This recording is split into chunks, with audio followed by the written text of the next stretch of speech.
Dịka o si dị ugbu a, ndị Biafra na ndị Oduduwa, ya bụ ndị Yoruba, ha kwesịrị ka ugbu a na ha chọrọ iwere obodo nke ha n'iche iche.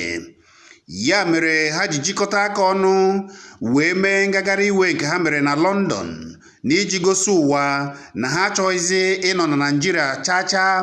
Ngwa tọọ ntị ma fichaa ya gị ka ị wee fụ ka ndị Biafra na ndị Oduduwa ji mee ngagharị iwe igosi ndị ụwa na ha achọghịzi ịnọ na Naịjirịa chaarị. Kirie ya.